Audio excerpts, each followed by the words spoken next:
Queridos e amados, estamos aqui para mais uma aula da nossa EBD, da nossa revista do terceiro trimestre de 2023, que tem como título aqui a Igreja de Cristo e o Império do Mal, como viver neste mundo dominado pelo espírito da Babilônia.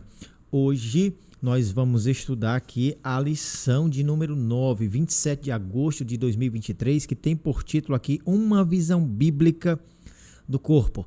Desde já, se você não é inscrito no canal, eu te convido a se inscrever. O nosso canal é um canal cristão que traz aqui um conteúdo relevante, teológico, abençoador para a sua vida, de maneira que o nosso propósito é edificar a sua vida através do conteúdo que nós colocamos aqui no canal. Então, você já é o meu convidado, a minha convidada, a se inscrever nesse canal, comentar os nossos vídeos, compartilhar, deixar o teu like. Se esse conteúdo for relevante para a tua vida, deixa o like, comenta abaixo, deixa um feedback, isso é muito importante para nós. Agora, sem mais delongas, vamos para a aula, vamos para a lição, porque esta lição é muito importante, é uma temática que é atual e que é muito importante para a minha vida e para a sua vida. Vamos para a aula. Queridos, eu vos saúdo com a paz do Senhor Jesus. Para mim, mais uma alegria, uma grande satisfação poder estar aqui juntamente com vocês para juntos aprendermos mais uma lição, aprendermos sobre mais uma porção da palavra de Deus. Hoje, como eu falei para vocês, nós temos aqui a temática Uma Visão Bíblica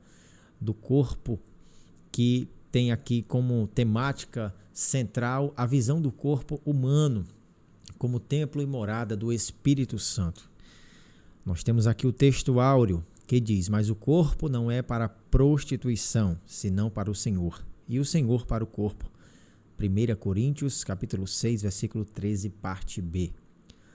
A verdade prática: o corpo é o templo do Espírito Santo e por isso deve ser conservado em santificação até a volta de Cristo. Nós temos aqui na nossa revista, antes de nós entrarmos na leitura bíblica em classe, uma sugestão de leitura diária para que o aluno, o estudioso da revista possa se inteirar com o assunto da lição. Segunda-feira, o comentarista, o doutor e pastor e doutor Douglas Batista, ele recomenda a leitura de Gênesis capítulo 2, versículo de número 7, onde vai falar sobre como o homem recebeu o fôlego da vida diretamente de Deus. Na terça-feira, 1 Tessalonicenses capítulo 5, versículo de número 23, o ser humano é constituído de espírito, alma e corpo. Na quarta-feira, 1 Coríntios capítulo 6, versículo de número 20, devemos glorificar a Deus em nosso corpo.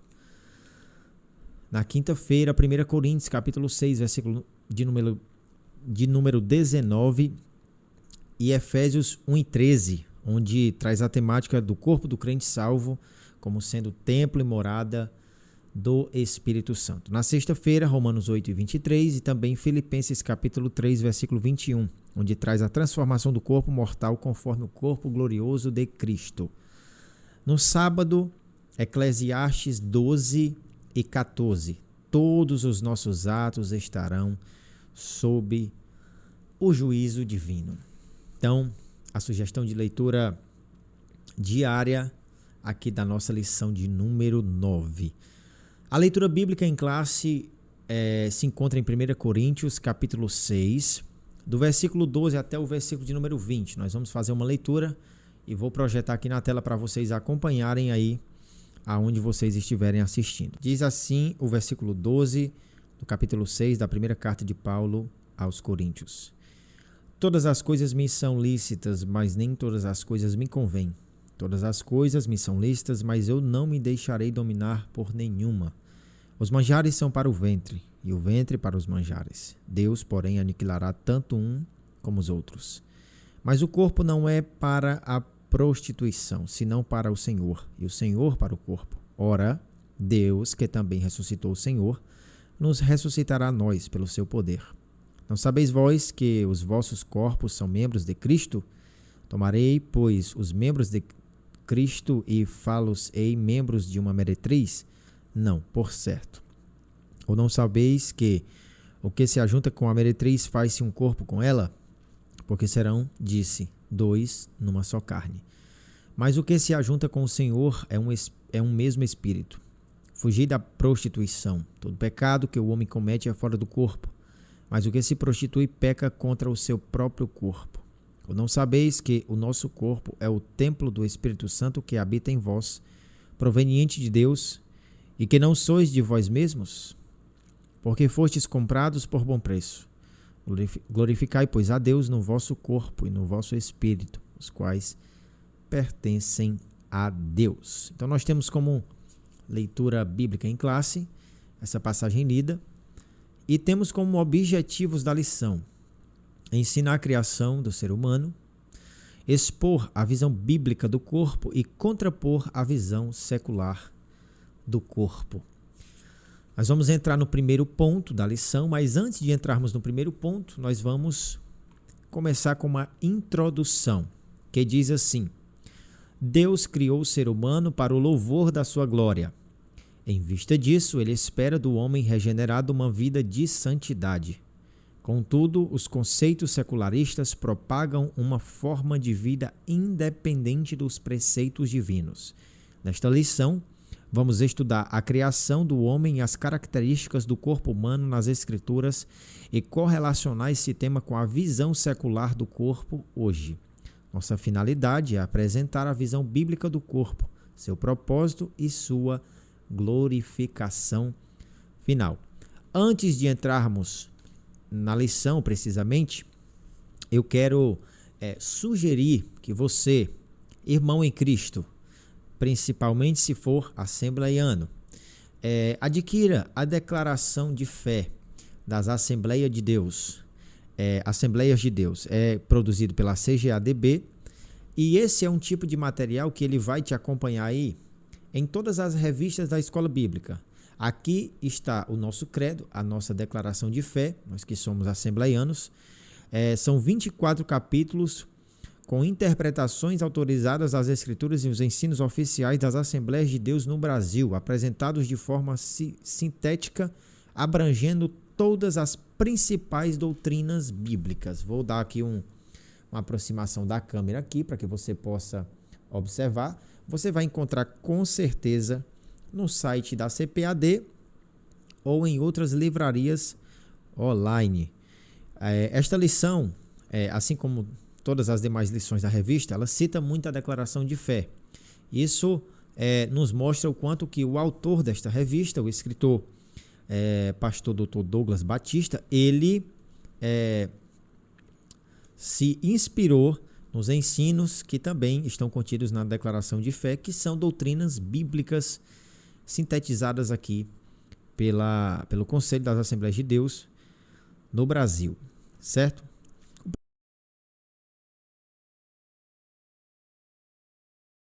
Vamos entender, trazendo no primeiro tópico, a origem da raça humana. Acompanhe comigo. O homem é o único ser vivido, criado à imagem e semelhança de Deus. Por isso, nossa declaração de fé ensina que fomos criados por um ato sobrenatural, imediato, e não por um processo evolutivo. Assim, o homem, Adão, foi formado do pó úmido da terra. Interessante notar que o uso do hebraico Adão denota nome próprio, mas também genérico, significando homens e humanidade. Logo, Adão foi o primeiro homem a ser criado. E Eva, a primeira mulher formada do corpo de Adão. Além disso, homem e mulher são descritos como criaturas da terra. Porém, Deus soprou em seus narizes o fôlego de vida. Ele não fez isso com os animais. O sopro de Deus foi a outorga do nosso espírito e isso nos distingue dos demais seres criados. Então, com uma rápida introdução do primeiro tópico, do primeiro ponto, nós já trazemos aqui de forma sintetizada que Deus, ele formou o homem do pó da terra. Isso aqui não é difícil para que os amados irmãos possam entender. E também a mulher foi formada do homem. A diferença, o que vai diferenciar já de princípio aí o homem dos animais, é que Deus soprou em seus narizes ou em suas narinas, dependendo da versão que você tem aí em mãos, o fôlego de vida. E o mais importante, abrangendo aqui, fugindo um pouco aqui do que está escrito na revista, mas não foge da temática, A Bíblia diz que nós somos a coroa da criação. Isso mesmo que você acabou de ouvir. Glória a Deus por isso. Eu e você, nós somos a coroa da criação. Deus, ele fez os animais, ele criou as árvores, ele criou o sol, ele criou a lua, ele criou as águas, ele criou tudo que existe. A Bíblia diz que em Jesus foram feitas todas as coisas, tudo subsiste por ele, tudo foi feito por ele e através dele, para ele são todas as coisas. Está lá no final do capítulo 11 de Romanos. Porém, de todas as coisas criadas, há uma especial. Somos nós, os filhos de Deus, o ser humano. Ele é a coroa, ele é a glória de toda a criação, de tudo aquilo que Deus criou, de tudo aquilo que foi formado por Deus, que foi criado por Deus. O ser humano, ele foi criado de uma maneira especial. Tanto é que em Gênesis, logo no capítulo de número 1, versículo 26 e 27, a Bíblia diz que Deus fez o homem à sua própria imagem e semelhança. Ou seja, Deus colocou no homem a sua imagem e semelhança, por isso o homem é a coroa da criação. Não são os anjos, não são os animais, não são qualquer classe de principado ou os demais anjos, as hierarquias de anjos que estão nas regiões celestiais. É eu, é você. Glória a Deus por isso, querido. Nós vamos para o tópico de número 2. A constituição do ser humano. Mais uma vez, o autor diz: nossa declaração de fé professa que a natureza humana consiste numa parte externa, o corpo ou a carne, chamada de homem exterior, e uma parte interna, denominada de homem interior, composta de espírito e alma. Essa constituição humana é denominada de tricotomia, isto é, 3 substâncias: espírito, alma e corpo. Exemplo dessa estrutura pode ser observada na pessoa de Cristo. A Bíblia de Estudo Pentecostal, estou com ela aqui, leciona que o nosso espírito é o componente pelo qual se tem comunhão com o Espírito de Deus, e a alma é definida pelos aspectos da mente, emoções e vontade. O corpo é a parte que volta ao pó e que, no caso dos salvos, muito bem detalhado aqui, será transformado no dia da ressurreição. Então, muito bom esta clareza, esta transparência do pastor Douglas Batista, trazer aí a diferença de cada componente desse ser tricotômico que é o ser humano. O corpo é a matéria, é a estrutura, é o invólucro onde Deus, digamos, hospedou o espírito e a alma, e esse corpo feito do pó, ele retorna para o pó. Bem destacado pelo autor, no caso dos salvos, este corpo será totalmente transformado para a redenção. Na redenção, ou seja, não na redenção, na glorificação. Quando Jesus retornar em glória, o corpo, a Bíblia diz, nas cartas que Paulo escreve à igreja de Tessalônica, se não me falha a memória, 1 Tessalonicenses, capítulo de número 4, os que morreram em Cristo ressuscitarão primeiro, terão um corpo glorificado, transformado à imagem do corpo de Cristo, digo agora glorificado. Não há imagem e semelhança, porque isso já foi feito no início, na criação do ser humano, mas teremos um corpo glorificado, semelhante ao corpo de Jesus, onde a Bíblia diz que a morte foi tragada pela vitória. Oh, glória a Deus! O tópico 3 nos diz que queda e restauração humana, é o tópico 3. Mas ainda no tópico 2, do primeiro ponto, destacamos que o Espírito, ele testifica com o Espírito de Deus, ele se comunica com o Espírito de Deus. O homem, ele tem o seu Espírito, e este Espírito, ele tem comunhão com o Espírito de Deus. Por isso que a Bíblia diz que o nosso espírito, testifica com o Espírito de Deus que nós somos filhos de Deus. Se não me falha a memória, mais uma vez, está lá em Romanos. Eu digo se não me falha a memória porque eu posso errar a referência e de repente, se tiver errado, você pode me corrigir nos comentários ou eu mesmo corrijo depois no vídeo. Mas está na Bíblia, no livro de Romanos. O nosso espírito testifica com o Espírito de Deus que nós somos filhos de Deus. E a alma definida como o centro das emoções. A alma como mente, como vontade, como as emoções do ser humano. O salmista, no Salmo de número 42, ele diz: por que está abatida, ó minha alma, e por que te perturbas dentro de mim? Espera em Deus, pois eu ainda o louvarei. Glória a Deus. A alma, irmãos, é esta que passa por perturbações, por emoções, por aflições, sente feliz, sente alegre, mas o espírito ele também se abate. Porém, as emoções estão localizadas na alma.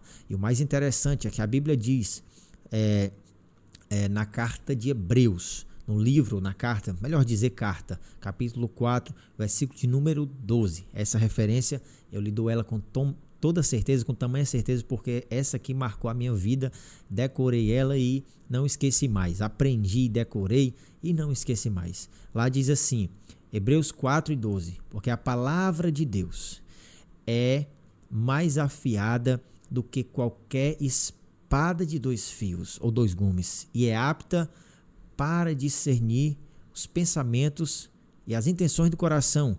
Ela penetra até a divisão da alma e do espírito, das juntas e das medulas, e ela é viva e eficaz. A palavra de Deus é viva e eficaz e mais penetrante do que qualquer espada de 2 fios. É apta para discernir os pensamentos e as intenções do coração. Então você vê que há uma clara divisão, há um limite entre a alma e o espírito, e a única forma de dividir, que vai lá nessa divisão, é a palavra de Deus. É a única que vai lá. A minha palavra, a sua palavra, um abraço, um conselho, não consegue ir até esta divisão, mas a palavra de Deus ela é apta para ir na divisão, ela discerne os pensamentos e as intenções do coração do homem. Olha que maravilha! Então, nós temos aí a alma e o espírito nesta clara diferença, ok? E o tópico 3, queda e restauração humana. A Bíblia revela que todas as áreas de nosso ser foram afetadas pelo pecado. Está em Romanos 7, capítulo 7, versículos 20 ao 23. Conforme a teologia sistemática, uma perspectiva pentecostal é outro material que eu indico, eu não tenho, mas eu indico porque faz parte dos nossos estudos. Embora constituído de 3 substâncias, se o ser humano for afetado em um elemento de sua constituição humana, ele será afetado inteiramente. Você vai já concordar com isso quando eu explicar melhor. Nessa perspectiva, a vida espiritual não pode estar desassociada de seu corpo. Abre aspas. Glorificai, pois, a Deus no vosso corpo e no vosso espírito, os quais pertencem a Deus. Está lá em 1 Coríntios, capítulo 6, versículo 20. Desse modo, a conduta irrepreensível do cristão é requerida no espírito quanto na alma e no corpo. Isso quer dizer que a santificação deve atingir a parte material e imaterial do homem. Contudo, essa restauração somente é possível por meio do sangue de Cristo, pela ação do Espírito e pela palavra de Deus. Para fechar o primeiro ponto, eu achei muito importante isso aqui que o autor desta revista, o comentarista aqui, o pastor Douglas Batista, ele enfatizou. Ele disse aqui que o ser humano, quando ele é afetado em uma destas áreas, ou exteriormente no corpo, ou interiormente na alma ou no espírito, ele é afetado por completo. E eu concordo totalmente com ele. Vou dar um exemplo. Quando você é afetado de um problema de saúde ou está passando por uma condição física que lhe impossibilita de ao menos abrir os lábios e orar ou de ter consciência, muitos ficam em coma, dependendo se foi um acidente ou uma doença ou um AVC, um infarto, não sei. Isso vai te impossibilitar de ter uma conexão maior com Deus. Isso não quer dizer que vai, mas pode. Você foi atingido no corpo, uma doença, um processo que você está passando. Agora eu vou falar o contrário.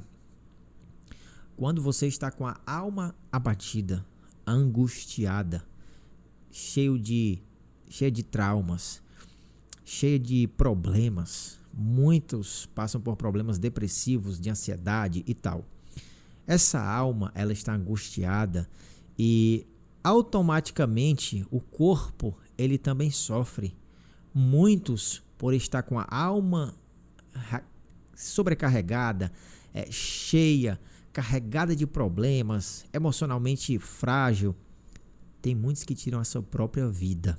Ou seja, um problema que aconteceu lá na alma atingiu o corpo. Agora vamos para o espírito. A Bíblia diz que um espírito abatido, ele demonstra tristeza. Logo no rosto você vê.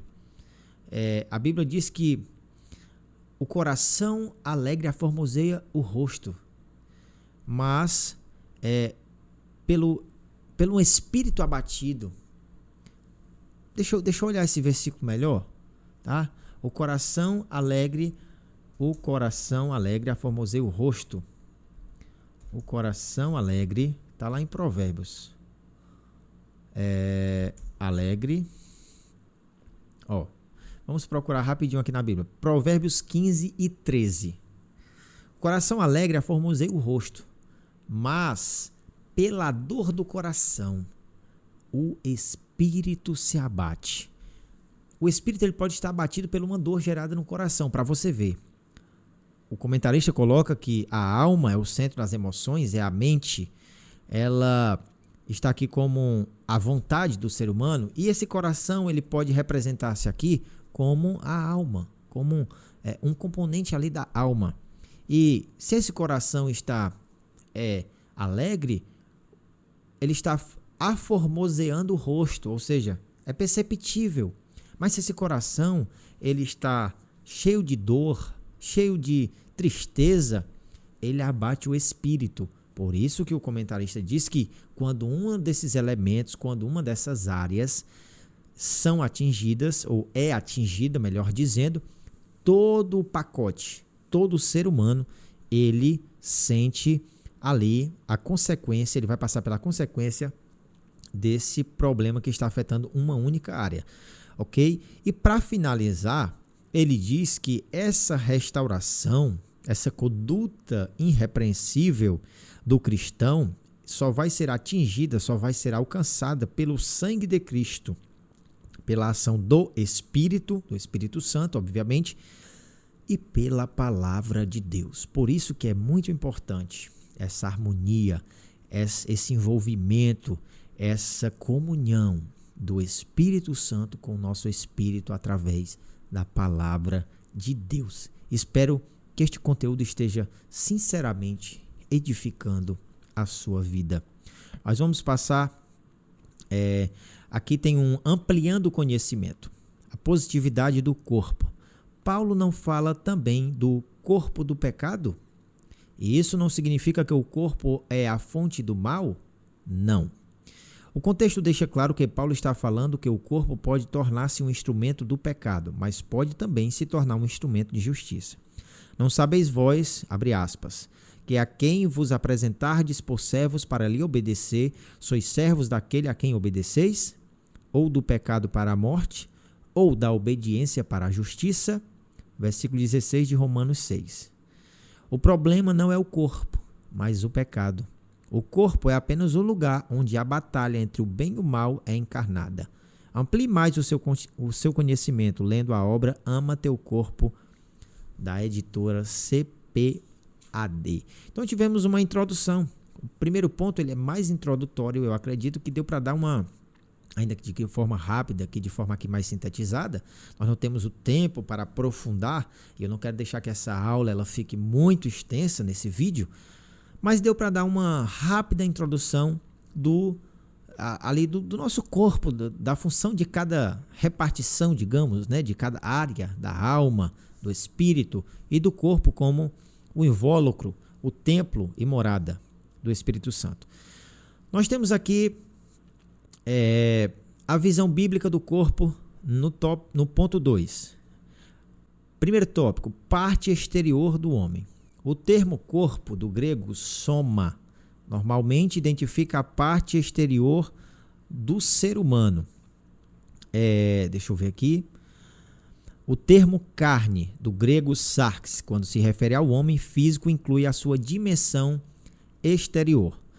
Ambos os termos indicam a parte visível e material da natureza humana. O corpo é o invólucro da parte imaterial do ser humano. Ele envelhece e morre, ocasião em que alma e espírito o deixam. Está em Gênesis 35:18 e também em Tiago 2:26. A carne, ou seja, o corpo, geralmente é descrita em sentido negativo. Na minha carne não habita bem algum, Romanos 7:18. Entretanto, esse tom depreciativo diz respeito à natureza pecaminosa do homem, e não especificamente ao corpo físico. Assim sendo, nossa declaração de fé rejeita a ideia de ser o corpo uma prisão da alma e do espírito, ou de ser inerentemente mau e insignificante. A gente precisa entender que quando Paulo ele fala carne, a gente tem que buscar o contexto para ver se essa carne que Paulo está falando é a natureza pecaminosa. Porque às vezes ele diz assim, porque, por exemplo, lá em Gálatas capítulo 2, ele diz assim, não vivo mais eu, mas Cristo vive em mim. Acho que é Gálatas 2:20. E esta vida que agora eu vivo na carne, ele não está falando que vive na carne, na natureza pecaminosa. Quando ele fala, e esta vida que eu vivo agora na carne, vivo na fé do Filho de Deus, que me amou e a si mesmo se entregou por mim. Eu vou ler essa passagem para ficar mais bem embasado naquilo que eu estou falando aqui. Gálatas capítulo de número 2, a Bíblia diz assim, lá pelo versículo de número 19, porque eu pela lei estou morto para a lei, para viver para Deus. Versículo 20, já estou crucificado com Cristo e vivo não mais eu, mas Cristo vive em mim. E a vida que agora vivo na carne, vivo na fé do Filho de Deus, o qual me amou e se entregou a si mesmo por mim. Essa carne que Paulo está falando aqui é no corpo, né? Essa vida que agora ele vive na carne, ou seja, nesse corpo mortal. Ele vive pela fé em Cristo Jesus, que o amou e a si mesmo se entregou por ele. Então a gente tem que saber diferenciar se dentro do contexto que estamos lendo na Bíblia, essa carne significa carne como natureza pecaminosa ou carne como matéria, como corpo físico. Paulo também vai falar que em seus membros ele vê outra lei que quer dominar. Quando Paulo fala que nos seus membros ele vê outra lei que quer dominar o seu espírito, ele fala que nos seus membros, ou seja, na sua carne, na sua natureza, ele vê uma lei, que é a lei da carne, que é a natureza caída, querendo dominar. Aqui mesmo na lição nós temos uma clara referência para isso, mas antes da gente entrar aqui no tópico 2, no segundo ponto, nós vamos refletir nessa passagem que eu estou falando, que se encontra aqui em Romanos, Romanos 7:18. É bem rápido, eu vou abrir aqui para a gente não tomar muito tempo. Porque eu sei que em mim, isto é, na minha carne, não habita bem algum. Paulo não está falando do corpo, ele está falando da carne, está falando da natureza. Não habita bem algum. E com efeito, o querer está em mim, mas não consigo realizar o bem, porque não faço o bem que quero, mas o mal que não quero, esse faço. Lá no final, ele vai dizer assim, no versículo 23, mas vejo nos meus membros outra lei que batalha contra a lei do meu entendimento e me prende debaixo da lei do pecado que está nos meus membros. Miserável homem que eu sou, quem me livrará do corpo desta morte? Paulo não está falando do corpo físico, ele está falando do corpo caído, da carne, da natureza pecaminosa. Ele diz que tem vontade de fazer somente o bem, a vontade de Deus, mas ele vê nos seus membros, ou seja, ele reconheceu que a natureza caída, ela está ali ativa, pulsando, e que somente pelo Espírito, em outra passagem ele vai dizer, nós podemos dominar esta carne, certo? O tópico 2, templo do Espírito Santo. A Escritura declara que o corpo não é para prostituição, senão para o Senhor. Isso significa que o corpo pertence ao Criador e a ele deve estar unido. Nesse sentido, essa parte material do salvo deve ser santa e usada para glorificar a Deus. Em 1 Coríntios 6, lemos que os corpos dos salvos são metaforicamente membros do corpo de Cristo.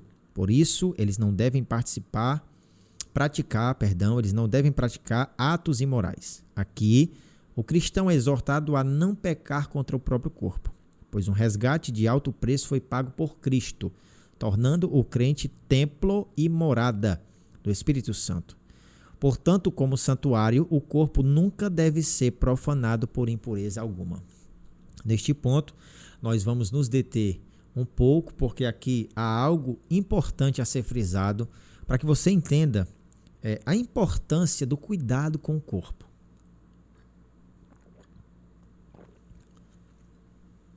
Em 1 Coríntios,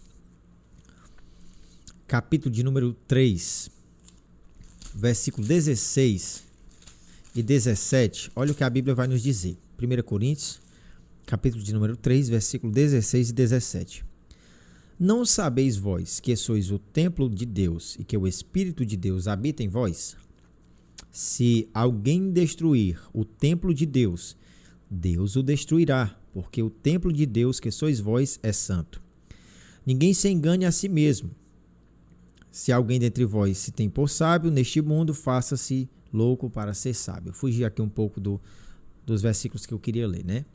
Mas enfim, quando Paulo diz que nós somos o templo de Deus e que o Espírito Santo habita em nós, Paulo está trazendo uma revelação aqui maravilhosa. Porque se nós voltarmos ao Velho Testamento, no Antigo Testamento, a gente vai ver lá em Êxodo, quando Deus ele tira a nação de Israel do Egito, a gente vai ver que Deus ele encheu um homem chamado Bezalel do seu espírito. Ele capacitou Bezalel em toda a obra. Mas só que esse enchimento do espírito, ele não acontecia a todo tempo, ele não acontecia com todas as pessoas. No Velho Testamento, a Bíblia diz que Moisés escolhe 70 para auxiliar ele naquela grande obra de conduzir o povo até a terra prometida. E esses 70 que Moisés escolheu, eles foram cheios do Espírito Santo. Porém, isto era uma ação mais isolada, estes casos eram isolados. Na realidade, a Bíblia também fala que o Espírito se apoderava de Sansão e ele ficava com toda aquela força, com toda aquela abrangência de poder ali na sua força, mas o Espírito Santo não agia dessa forma com todos. Ele vinha sobre profetas, ele vinha sobre reis, ele vinha sobre sacerdotes e ele não habitava, ele ficava sob, era como se fosse um auxílio ali que acompanhava aquelas pessoas. Agora, na nova aliança, no Novo Testamento, nós temos aqui a declaração, a revelação de Deus através de Paulo, dizendo que nós somos templo e morada do Espírito de Deus. E diz mais, se alguém destruir o templo de Deus, Deus o destruirá. Porque o templo de Deus, que sois vós, é santo. Primeira coisa que eu quero deixar destacada aqui, uma honra, um privilégio, uma maravilha nós podermos saber que nós, seres humanos falhos, cheios de imperfeições, somos o templo e a morada que Deus escolheu para morar. Quando eu falo Deus, não somente o Espírito Santo. Se nós abrirmos a palavra do Senhor em João 14, 23, diz assim a palavra de Deus: Jesus respondeu e disse-lhe: se alguém me ama, guardará a minha palavra, e meu Pai o amará, e viremos para ele, e faremos nele morada. É um erro nós acharmos que somente o Espírito Santo habita dentro de nós. Não, Deus, em sua completude, em sua plenitude, em sua trindade, habita em nós. Então, habita em nós o Espírito Santo, habita em nós o Pai e habita em nós o Filho. É o que diz João 14, 23. Jesus respondeu e disse-lhe: se alguém me ama, guardará a minha palavra e meu Pai o amará. E viremos, no plural, e viremos para ele e faremos. Jesus está falando dele e do Pai. Nele, morada. Ou seja, o ser de Deus em sua forma trina vem e habita dentro de nós. Então, isso é um privilégio. Sabemos que nesse corpo habita nada mais, nada menos do que o próprio Deus. E o que devemos fazer com este corpo? É um santuário. Zelar, cuidar, santificar este corpo, para que a presença de Deus ela se dê da forma mais completa possível, ok? O tópico 3 diz assim: glorificado na ressurreição. A ressurreição de Cristo aniquilou o império da morte e garantiu a nossa ressurreição. Entre a morte e a ressurreição há um estado intermediário, onde a parte imaterial do ser humano subsiste de modo consciente. Contudo, o nosso corpo carnal não pode herdar o reino de Deus. Por isso, a última etapa de nossa salvação é a glorificação. Romanos 8:30. Inclui a redenção e a transformação de nosso corpo mortal conforme o corpo glorioso de Cristo. Esse evento ocorrerá quando Jesus voltar, não é no arrebatamento. Vamos ter cuidado. 1 Tessalonicenses 4, do 13 ao 17, aquela passagem que eu citei mais cedo. Na ressurreição, a parte imaterial, ou seja, alma e espírito, será reunida em um corpo incorruptível, glorificado, espiritual e imortal. Assim, a morte é o último inimigo a ser vencido. Em João 7, vamos ver se agora eu não errei a referência, Mas em João 7 e 39, segundo o que eu anotei aqui, diz assim: E isso disse ele do Espírito, que haviam de receber os que nele crescem, porque o Espírito Santo ainda não fora dado, por ainda Jesus não ter sido glorificado. Aquilo que eu falei, o Espírito Santo ele veio a habitar no momento em que Cristo ele foi assunto aos céus, ele ressuscitou e em um corpo glorificado ele subiu para a presença do Pai, onde ele está sentado à destra de Deus, intercedendo pelo seu povo, pela sua igreja. O contexto aqui do versículo que eu li de João capítulo 7 nos mostra que no Velho Testamento, ou na Antiga Aliança, o Espírito Santo ele ainda não havia sido dado para habitar no ser humano, no homem. E mesmo com Jesus na terra, isso só aconteceu quando Jesus subiu. É tanto que ele diz assim: eu não vos deixarei órfãos. Eu vou, mas eu rogarei ao Pai e para que ele envie o outro Consolador, para que habite em vós e estejam convosco todos os dias e os faça lembrar de tudo que eu falei estando convosco. Ou seja, o Espírito Santo ele veio habitar, mas isso só aconteceu quando Jesus foi glorificado. Ou seja, para nós temos algo que os antigos desejaram. Quando eu falo antigos, os homens de Deus que viveram no antigo pacto, na antiga aliança, eles viveram sombras do que seria a verdadeira plenitude de uma vida com Deus. Obviamente, eles viveram muitos milagres, muitas maravilhas, homens de Deus que foram usados, profetas, reis, sacerdotes, homens de Deus como o profeta Elias, homens de Deus como Moisés, que passaram 40 dias numa comunhão maior com Deus, homens de Deus como o profeta Eliseu e entre muitos outros, tiveram experiências sobrenaturais e completas com Deus. Porém, nenhum deles teve o Espírito Santo habitando dentro de si. Somente nós Nós, os cristãos, a igreja de Deus, é que temos esse privilégio. Agora eu te pergunto, o que você está fazendo com o seu corpo? Olha, esta aula foi assim um confrontamento para a minha vida, um confronto para mim. Porque, irmãos, se formos parar para pensar, cá entre nós, vou só tomar um pouco de água porque a minha garganta está um pouco seca.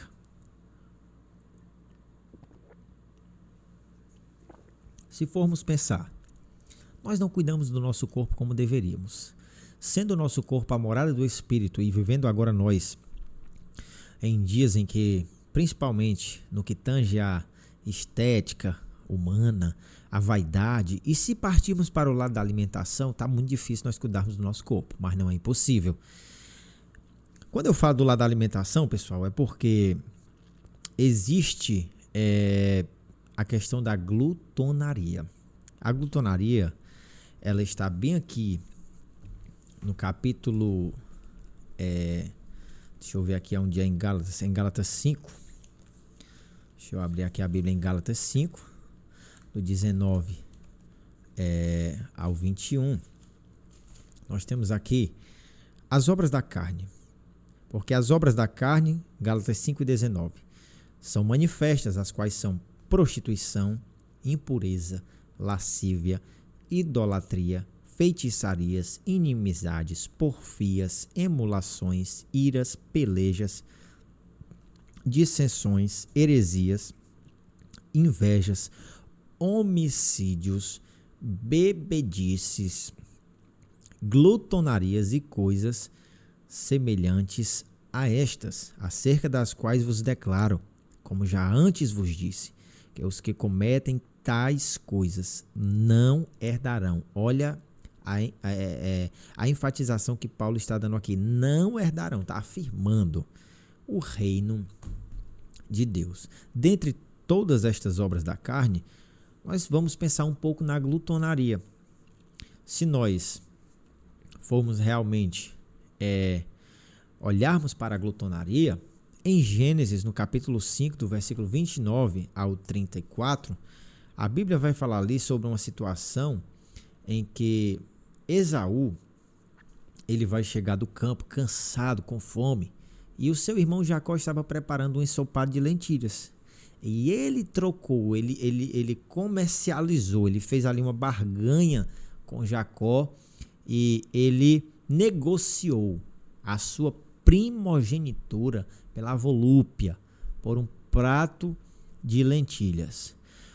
Olha aqui o que eu achei na internet, eu vou até deixar esse link aqui dessa referência, como uma referência bibliográfica no escopo desse vídeo, na descrição desse vídeo, aqui abaixo, e você vai entender. Glutonaria significa comer demais ou excessivamente. É uma atitude de descontrole ou vício pela comida que pode ser vencido através da fé em Jesus e pelo conhecimento da palavra de Deus. O ato de comer descontroladamente é um pecado que deve ser confessado e deixado pelo cristão que toma consciência da sua condição. Faça uma autoanálise e descubra se esse é um problema para você. Através deste estudo, você compreenderá melhor esse vício para conseguir evitá-lo e vencê-lo de uma vez por todas através da Bíblia Sagrada. Então, quando comer mais que o necessário passa a ser uma rotina, é uma das características do glutão, né? Veja a seguir algumas características típicas de formas de alimentar irregulares ou desregradas. Servir-se avidamente, sempre antes dos outros, não pensando em quem fica a seguir. Quando você está sempre pensando em comida ou beliscando alguma coisa o tempo todo. Comer escondido por sentimento de culpa ou para não ter que dividir com outros, para não perder a comida. Quando se tem uma atitude egoísta, não se lembrando que os outros também necessitam de se alimentar. Comer para descarregar a ansiedade ou chateações do dia a dia. Quem busca comer todo tipo de comidas finas, exóticas ou requintadas pelo prazer de ostentar tal hábito, a comida é sempre uma prioridade no dia. Ou seja, uma pessoa que tem glutonaria, ela tem até dificuldade para jejuar se abstendo de alimento, porque Deus do céu, Deus livre de deixar de comer. Então, a glutonaria, ela é um mal que prejudica a nossa intimidade, o nosso relacionamento com o Espírito, a nossa relação com Deus e com o Espírito Santo, e também traz destruição, faz mal para o nosso corpo, que é o templo e morada do Espírito Santo, que esse é o intuito, essa é a ideia que eu estou trazendo aqui de glutonaria, trazendo para o corpo como templo e morada do Espírito. Aí aqui tem comer demais, isso é um problema? Sim, isso reforça uma tendência natural de extravasar, compensar-se e buscar preenchimento. Muitos cristãos têm dado mau testemunho no modo em que se relacionam com a comida. Comem demais, né? Enfim, gula, pecadinho de estimação. Se puderem ser listados os pecados preferidos entre os cristãos, muito provavelmente a glutonaria seria um dos principais. Embora seja ignorado por muitos como pecado, sabemos que nenhum tipo de descontrole ou excesso agrada a Deus. Para muitos, a glutonaria é um pecadinho aceito, disfarçado e estimado diariamente. Glutonaria como forma de egoísmo e idolatria, né? Aí nós vamos ver na Bíblia alguns exemplos de pessoas que pecaram exatamente na área da glutonaria.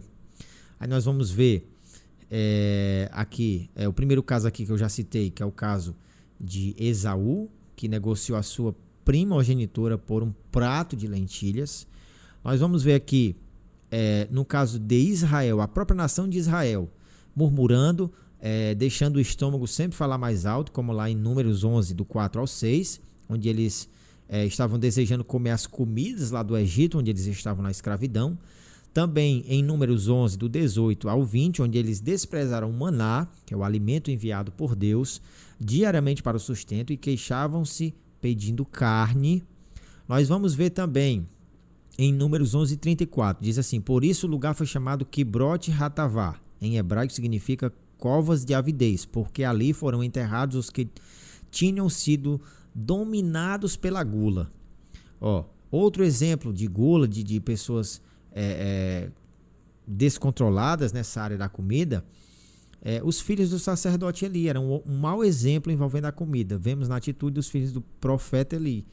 Os sacerdotes, de acordo com a lei e os costumes em Israel, tinham direito de receber parte da oferta de sacrifícios que o povo consagrava no templo. Contudo, Ofni e Finéias desprezavam a Deus e as ofertas dedicadas, pois retiravam à força a carne antes que ela fosse consagrada. Olha aí, antes da gordura ser queimada. O seu Deus era o próprio estômago. Eles eram incontroláveis no seu caráter, corrupto com a gula, prostituição e desobediência. Conforme anunciado por Deus, tiveram um triste fim. Vamos ver também o rei Belsazar. Este rei babilônico deu um grande banquete a mais de 1000 convidados, fazendo festa pagã, desprezando Deus. Ele pegou os utensílios da casa de Deus e começou a fazer bebedeira e comida descontrolada e desenfreada. Isso também trouxe ali um exemplo de pecado nessa área do corpo. Os coríntios e a ceia do Senhor também estavam comendo apressadamente, comendo mais do que os outros na ceia. Enfim, o próprio Jesus ele foi falsamente acusado de glutão, está em Mateus 11, 18 e 19. E aí tem como vencer a glutonaria. Eu trouxe aqui a glutonaria porque geralmente quando se fala em pecado no corpo, a gente sempre vai levar para a área sexual. Prostituição, relacionamento sexual ilícito, adultério, masturbação, pornografia, vícios sexuais, aí tem as bebedices, mas a glutonaria também não deixa de ser um pecado. E talvez seja o que mais nos faz pecar nessa área de pecar contra o próprio corpo, que é o templo e a morada do Espírito Santo. Podemos trazer também um endeusamento ou uma idolatria ao corpo, onde muitos estão idolatrando o seu próprio corpo de forma egoísta, egocêntrica, antropocêntrica, vangloriando o seu corpo, endeusando o seu corpo, aí nas academias, aí nos exercícios, extrapolando para ter a sua estética do seu corpo modificada, e isso já abre uma porta para a lascívia, para a prostituição, para a questão da sensualidade desenfreada, porque sensualidade existe de maneira saudável, no caso, entre o esposo e a esposa, entre o casal. Mas essa sensualidade, quando ela sai para fora, extravasa, derrama-se para fora do casamento, aí já é um grande perigo, aí já é um pecado que está sendo cometido através do corpo, a sensualidade. Então, eu não estou querendo com isso dizer que você fazer atividade física, ter cuidado com seu corpo é errado. Pelo contrário, isso é recomendado, tanto pela medicina, porque vai trazer saúde ao seu corpo, como para o bem-estar do ser humano. E quando a gente fala de corpo como templo e morada do Espírito Santo, temos que cuidar desse corpo. Agora, temos que ter cuidado. A revista, ela começa com uma declaração aqui de Paulo, onde ele diz que todas as coisas me são lícitas, mas nem todas as coisas convêm. Todas as coisas me são lícitas, mas eu não me deixarei dominar por nenhuma. Não é problema você fazer uma caminhada, não tem problema você andar de bicicleta, pedalar, não tem problema você praticar uma atividade física, contanto que esta atividade não te leve ao pecado. Contanto que esta atividade ela não seja uma porta de entrada para a prostituição, para a sensualidade, para a lascívia, para a idolatria do próprio corpo. É o que Paulo diz, todas as coisas me são lícitas, mas nem todas as coisas me convêm. Todas as coisas me são lícitas, mas eu não me deixarei dominar por nenhuma. É aquela questão que eu já falei. Às vezes, alguém tem até boa vontade, boa intenção, né? Ao querer praticar algum tipo de exercício. Agora você coloca lá um ambiente da academia cheio de pessoas, cheia de lascívia, cheia de sensualidade, cheia de más intenções, e você vai lá para um ambiente desse. Desculpa, irmãos, eu posso até estar sendo um pouco ignorante, mas eu já passei 5 anos da minha vida dentro desse ambiente de academia, e não existia em mim, como em muitos outros, esse desejo de saúde somente. Estou lá pela saúde, porque é bom, porque a prática do exercício faz bem. Não. Ali havia endeusamento do próprio corpo, ali havia um egoísmo, onde algumas pessoas têm uma doença chamada... Agora eu esqueci, aquela doença que a pessoa quer cada vez mais emagrecer, mas tem a doença contrária, que é a pessoa que quer cada vez mais ficar com o corpo forte, maior, mais estético, e isso vai gerar em você um próprio endeusamento do seu próprio corpo. Você é o seu Deus. Você vai extrapola os limites. Hoje eu tenho consequências no meu corpo, de membros que ficaram um pouco comprometidos por conta dos excessos. E se alguém se sente bem nesse ambiente, tudo bem, cada um faça uma autoanálise da sua consciência. Agora, para mim, um ambiente de academia, um ambiente onde você está ali dentro daquele ambiente pesado, sabe? Cheio de mulheres, principalmente um homem casado, cristão, cheio de mulheres vestidas de forma indecente, roupas seminuas, e talvez eu possa ser até criticado nesse vídeo. Eu não estou dizendo que o cristão ele não pode fazer academia, ele não pode frequentar uma academia. Agora Paulo diz, todas as coisas me são lícitas, mas nem todas as coisas me convêm. Convém para você, cristão, estar lá na academia no horário de pico, interagindo em todo esse ambiente que para um cristão ele é pesado. Ele é pesado, irmãos. Ele é pesado. Eu digo porque eu já vim desse ambiente. Oxalá se existisse academia só para cristãos, onde a gente pudesse ir vestido de forma mais decente, onde pessoas que estivessem ali realmente buscando um aproveitamento para a saúde, como tem muitos que eu sei que estão na academia para isso, mas por outro lado tem toda uma turma ali, às vezes até com más intenções. Eu não quero entrar muito nesse assunto, eu sei que isso pode abrir aqui um espaço para polêmica e eu não quero polemizar, mas faça um teste. Ninguém melhor do que o Espírito Santo de Deus. Você cristão, vai lá na academia, vai lá, vai malhar, vai treinar, vai fazer atividade de musculação, alguma atividade física lá, e depois você faça uma análise em si mesmo. Eu estou me sentindo bem nesse ambiente? Eu estou realmente conseguindo controlar minha carne, vendo aqui mulheres com o corpo modelado, mulheres com o corpo avantajado, ou você mulher, homens aqui com o corpo todo bombado, com o corpo todo torneado? Será que eu estou olhando para isso e vendo isso de uma maneira natural, ou isso está atraindo os meus olhos? Isso está me trazendo ali uma atração física, uma atração sexual?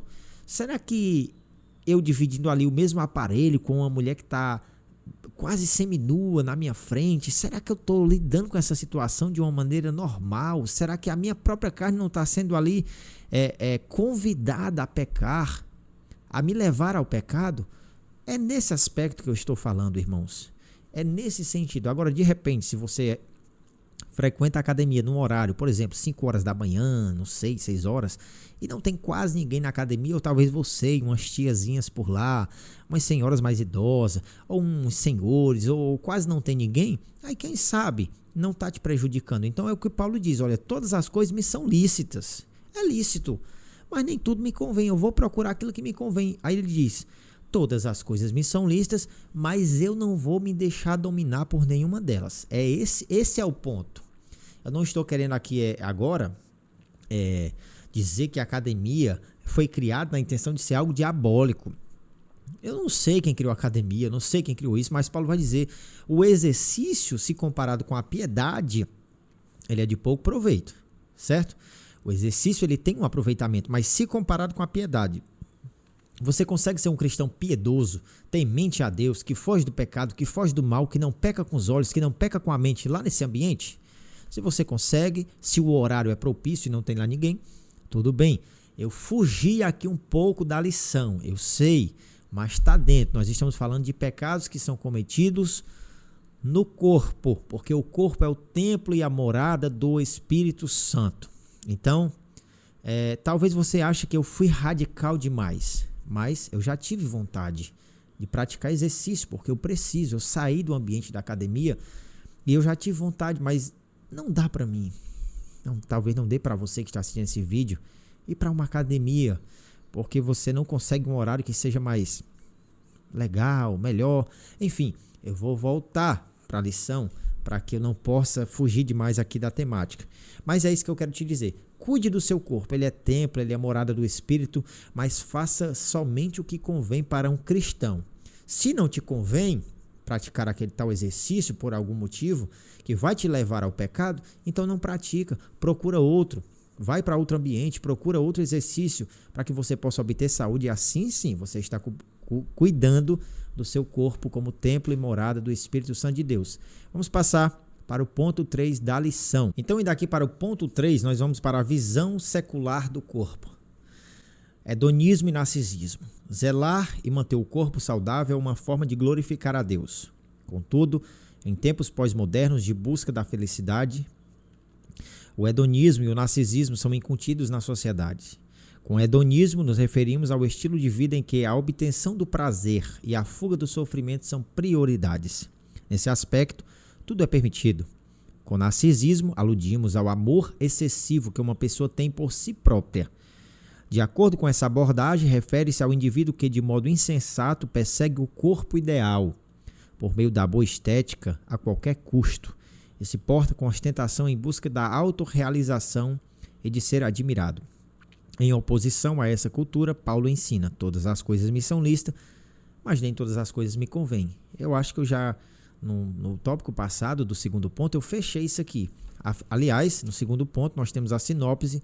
A visão bíblica do corpo tem a ver com o exterior do homem, como imagem de templo do Espírito, com a ressurreição e a glorificação final. Então, nesse primeiro tópico aqui do terceiro ponto, vai falar exatamente aquilo que eu vinha falando, sobre a autoglória, sobre o egoísmo, sobre o próprio endeusamento, a idolatria que o homem vai ter buscando a estética do seu corpo, buscando o corpo perfeito. E o sábio Salomão, ele vai dizer que a vaidade ela não vai levar ninguém a lugar nenhum. E pense numa coisa que afasta o homem de Deus, é a vaidade. Porque você vai ter que se dedicar àquilo que você está buscando, aquele ideal. Você vai dedicar suas energias ali. Você vai ter que se dedicar àquele corpo. E isso dá trabalho. Eu sei porque eu passei 5 anos dentro desse ambiente de academia buscando o corpo perfeito. Nessa época eu não era cristão. Logo que eu aceitei Jesus, eu passei um pouco mais de tempo ainda frequentando a academia, um pouco tempo ainda depois que eu aceitei, mas eu logo saí porque eu não me senti bem. Logo, o Espírito Santo foi quem me convenceu. Detalhe, ninguém pediu para mim sair da academia. Nem foi o pastor, nem algum irmão. Eu continuei frequentando a academia quando aceitei Jesus. Mas quando o Espírito Santo foi trabalhando em mim, eu não me senti mais bem. Aquele ambiente não me deixava mais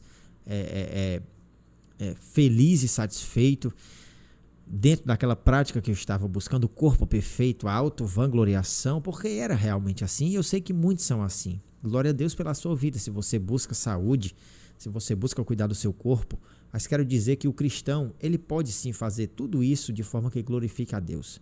Quantas pessoas vão para a academia só para fazer uma boa caminhada numa esteira? Porém, uma boa caminhada você pode fazer na praça, você pode fazer no calçadão, você pode fazer na beira de uma estrada, de uma pista, no caminho, enfim. Você pode procurar uma forma de agradar a Deus. Você não precisa estar inserido em ambientes que são pesados para você cuidar do seu corpo. Isso é uma verdade que eu posso garantir para você. O tópico 2, erotização e libertinagem. Ao formar o ser humano, Deus também criou a sexualidade. Portanto, não se trata de algo impuro. O pecado não está no sexo, mas na perversão de seu propósito. Nossa declaração de fé leciona que a relação sexual não é só para procriar, mas também para o prazer dentro dos limites do matrimônio e do uso natural do corpo.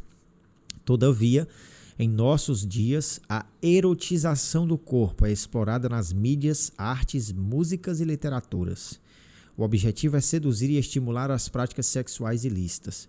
Como resultado, a licenciosidade, isto é, a conduta sexual desregrada e imoral, prolifera assustadoramente.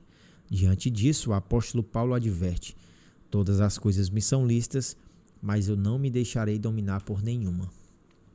Eu acho muito esse texto de Paulo, ele vai responder vários questionamentos. Todas as coisas me são lícitas, mas nem todas as coisas me convêm. Todas as coisas me são lícitas, mas eu não me deixarei dominar por nenhuma. Eis aqui o ponto. É lícito o cristão cuidar do seu corpo, buscar saúde, buscar cuidar desse corpo que não é nosso. Ele é templo e morada do Espírito Santo de Deus. Foi Deus quem formou, o corpo é dele, não é nosso. É lícito. Como é lícito comer bons alimentos, como é lícito cuidar do corpo, do organismo, beber água, como se recomenda pela medicina. É lícito você pegar banho de sol, é lícito você fazer atividade física, porém, você não pode se deixar dominar por estas coisas, no sentido de que, para buscar isso, você precisa pecar.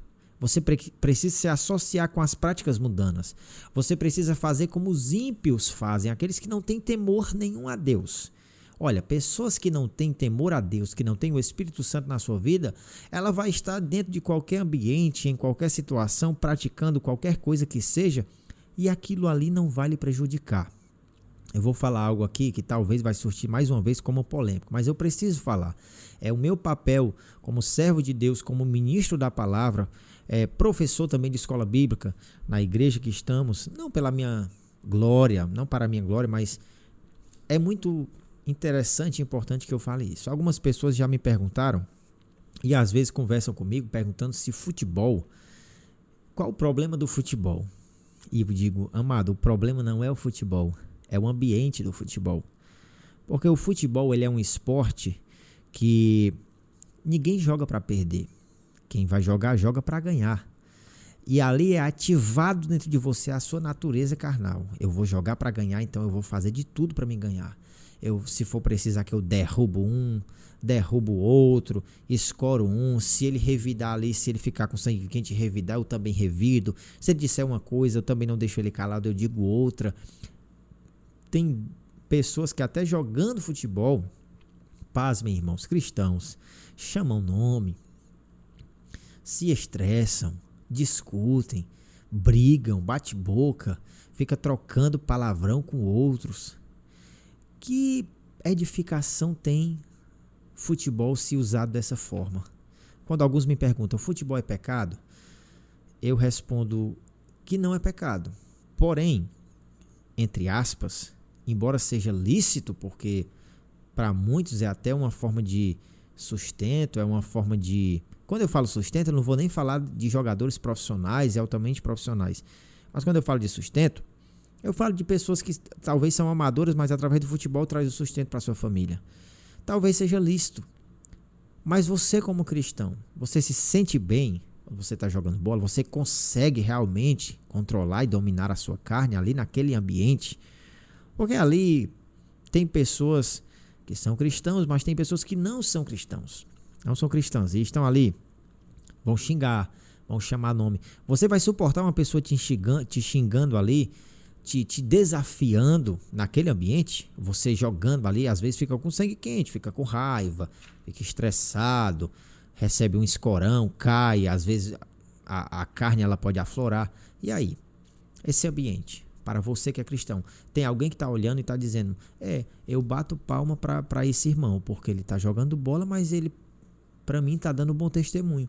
Ou não, alguém te olha jogando bola, praticando futebol, e diz assim, eu fico insatisfeito, eu fico decepcionado com esse irmão jogando bola, porque ele, sendo crente, um representante de Cristo, ele chama palavrão, ele fala palavrão, ele xinga os adversários, os jogadores adversários, ele é maldoso, ele faz falta de propósito, ele bate, jogando bola ele bate demais nas pessoas, ele se estressa, às vezes até chega a quase brigar com as pessoas. É isso que eu estou querendo trazer para você e que você reflita lá no fundo da tua alma. Você está praticando futebol, está fazendo tudo isso? Então futebol não convém para você. É lícito, é um esporte, é uma prática de atividade física, mas não convém. É isso que Paulo diz. Todas as coisas me são lícitas, mas eu não vou me deixar dominar por elas. Ou seja, você não consegue viver sem futebol? Quando eu não era cristão, que eu estava lá na academia, sabe o que eu cheguei a declarar uma vez? Eu vou ficar um velho idoso com 60, 70 anos malhando, isso aqui é a minha vida, isso aqui é o que eu quero para mim. E, de repentemente, aceitei Jesus e o Espírito Santo começou uma obra de regeneração na minha vida, de transformação na minha natureza, e eu venho sendo modificado dia após dia. Não sou perfeito, ninguém é, mas aquele ambiente que eu tanto prezava, primava, achava que ali eu estava com a minha sensação de maior prazer na minha vida, hoje para mim, já não faço como Paulo em Gálatas 2, eu já deixei essas coisas para trás como um esterco. Ele diz, essas coisas eu considero como esterco, eu considero essas coisas, eu vou ler aqui em Gálatas 2, estou aqui na Bíblia, Gálatas 2, olha aí, porque pela lei estou morto para a lei, para viver para Deus. Já estou crucificado com Cristo e não vivo mais eu, mas Cristo vive em mim. E a vida que agora vivo na carne, vivo-a na fé, no Filho de Deus, o qual me amou e se entregou a si mesmo por mim.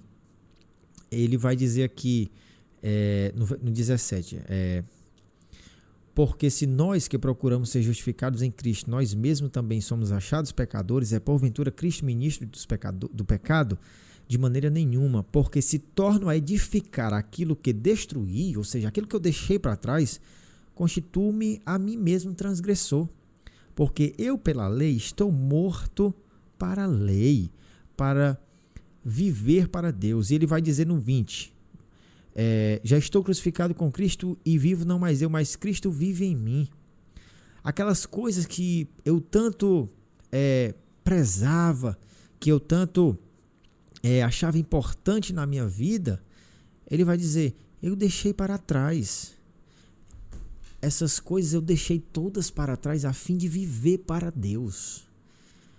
Talvez não, com certeza, há 8, 9 anos atrás, quando eu estava lá naquele ambiente, na academia, buscando o corpo perfeito, treinando, tomando substância, fazendo agora fugiu a palavra, mas a ingestão, fazendo a aplicação de substâncias ilícitas, drogas ilícitas, porque na academia rola muito isso, e eu fiz parte disso, não tenho receio nenhum em falar, porque foi de lá que Deus me transformou, mas eu fazia uso de substâncias ilícitas, de substâncias sintéticas, e Deus me transformou para aquilo. lá era um ambiente perfeito para mim, eu achava muito bom, porque o corpo, a estética, o egoísmo, a auto-idolatria do corpo, era o que fazia parte da minha vida.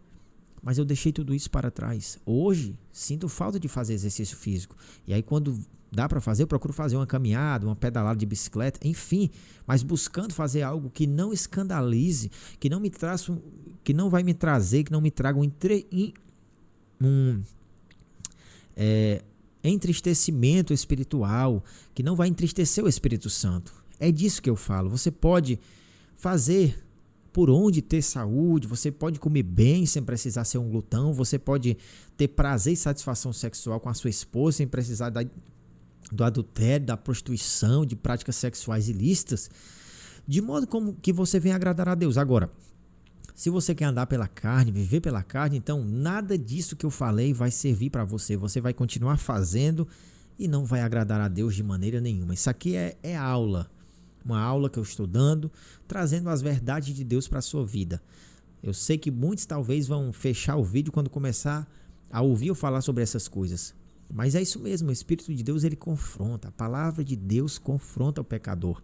E esse é o nosso objetivo, trazer uma palavra libertadora para a sua vida. O tópico 3, para finalizar, liberdade e autonomia, a Bíblia atesta que o homem é dotado de livre-arbítrio. Gênesis 2, 16 e 17. Isso indica autonomia para tomar as próprias decisões e se autogovernar. Somos livres, porém todos os nossos atos serão alvo do juízo divino. Não obstante, no atual cenário, ideias secularistas promovem a banalização do corpo. O existencialismo ateu, por exemplo, afirma que para descobrir o sentido da vida, o homem deve usufruir de liberdade incondicional.